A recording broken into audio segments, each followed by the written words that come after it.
Uhali gani mtazamaji wa Come TV Tanzania, karibu Come TV Matukio. Irani yaijibu Israeli kwa mrundikano wa makombora kufuatia shambulio la Israeli pamoja na Marekani. Milipuko imesikika katika nchi za Ghuba.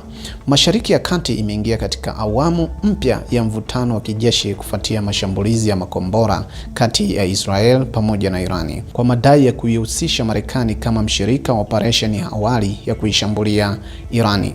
Tukio hili limeambatana na milipuko iliyoripotiwa katika nchi kadhaa za Ghuba ya Uajemi, ikiwemo Umoja wa Falme za Kiarabu UAE, Katari, Saudi Arabia pamoja na Bahrain. Hali ya usalama katika eneo hilo imeelezwa kuwa mpaka sasa ni tete, huku baadhi ya nchi zikifunga anga zao na kuimarisha tahadhari za kiusalama. Kwa mujibu wa taarifa zilizochapishwa na shirika la habari la France News Agency, Irani imezindua mashambulizi ya makombora katika eneo la kimkakati la kijeshi ndani ya ukanda wa Ghuba.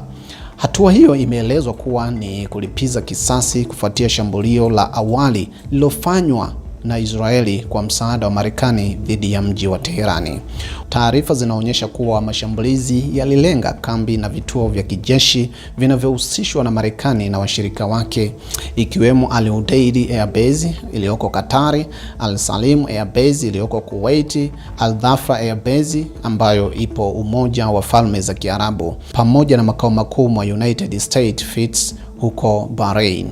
Katika miji ya Abu Dhabi pamoja na Dubai, wakazi wameripoti kusikia milipuko. Huko katika mji wa Doha pia kumesikika taarifa za milipuko karibu na vituo vya kijeshi.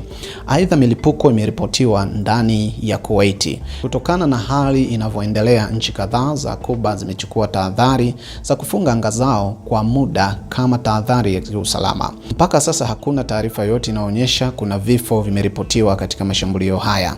Endelea kufuatilia Come TV Tanzania kwa updates zingine zaidi. Jina langu ni Mr. Cam.